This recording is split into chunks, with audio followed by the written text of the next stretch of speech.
ఇవాళ తెలంగాణ రాష్ట్రం వరి పండించడంలో మొదటి స్థానంలో ఉంది. అందులో సన్న వడ్లు పండించడంలో మనం మొదటి స్థానంలో ఉన్నాం. ఇవాళ మన రైతుల శ్రమ ఊరిక పోలే. ఇవాళ మీరు కష్టపడి పండించిన సన్న వడ్లు బియ్యంగా మారి పేదోళ్ళ కడుపు నింపుతున్నాయి అని అంటే ఇంతకంటే రైతుల కళ్ళల్లో ఆనందం ఏముంటుంది? తెలంగాణ రాష్ట్ర ముఖ్యమంత్రిగా మీ సోదరుడిగా ఇంతకంటే విజయం ఏముంటుందని చెప్పి నేను ఈ సందర్భంగా మిత్రులారా మిమ్మల్ని అడుగుతున్నా. అందుకే ఇవాళ రకరకాల ఇబ్బందులు ఉన్నాయి. చాలామంది ఈరోజు మా బిల్లులు రాలేదంటున్నారు. అక్కడక్కడ మా సర్పంచులు రణగొన ధ్వని చేస్తున్నారు మా బిల్లులు రాలేదని. నేను మా సర్పంచ్ మిత్రులను అడుగుతున్నా, అయ్యా నేను వచ్చే నాటికే మీ కాలం అయిపోయింది సర్పంచుల పదవి. మీ సర్పంచ్ పదవులు మీరు సర్పంచులుగా చేసిన పనులు మా హయాంలో చేయలే. ఆనాడు మీరు పనిచేస్తే ఆనాడు బిల్లులు చెల్లించండి. ఆయన మీలాకటి బిల్లులు చెల్లించనివి 1,29,000 కోట్ల రూపాయలు నా నెత్తి మీద అప్పు మోపి పొయ్యిండు. మొయ్యలేనంత భారం నడుము వంగిపోయే పరిస్థితి ఉంది.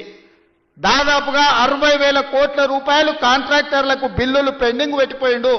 ఉచిత కరెంటు బిల్లులు 20,000 కోట్లు విద్యుత్ శాఖకు పెండింగ్ పెట్టిపోయిండు.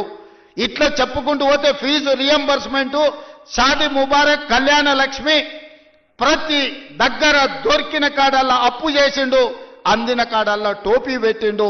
మొత్తానికి 8,29,000 కోట్ల రూపాయల అప్పు నా నెత్తి మీద మోపి బట్టి విక్రమార్క గారి నడుము వంగిపోయే పరిస్థితి రాష్ట్ర వ్యవస్థను, ఆర్థిక వ్యవస్థను మాకు అప్పచెప్పిండు. ఇన్ని అప్పులు, ఇన్ని తప్పులు చేసి ఇంకా ఇవాళ రోడ్ల మీదకి వచ్చి అడ్డమైన మాటలు మాట్లాడుతున్నారు.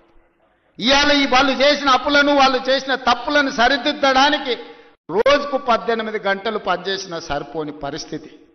ఈ నేపథ్యంలో ఈరోజు సర్పంచులు ఒక పక్కన ఫీజు రియంబర్స్మెంట్, ఇంకొక పక్కన ప్రభుత్వ ఉద్యోగులకు పాపం 35 ఏళ్ళు కష్టపడి ఉద్యోగాలు చేసి వాళ్ళు దాచిపెట్టుకున్న పైసలు, వాళ్లకు రిటైర్మెంట్ బెనిఫిట్స్ ఇవాళ 12,000 కోట్ల రూపాయలు బకాయిలు పెట్టిపోయిన.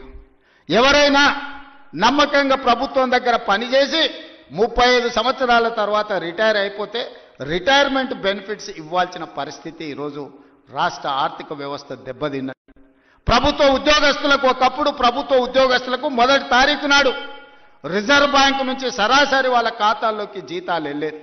గత ప్రభుత్వంలో విడతల వారీగా ఇన్స్టాల్మెంట్లు జీతాలు ఇవ్వాల్సిన పరిస్థితి నుంచి మొదటి తారీఖు నాడు జీతాలు ఇచ్చే పరిస్థితికి మనం తీసుకొచ్చినాం.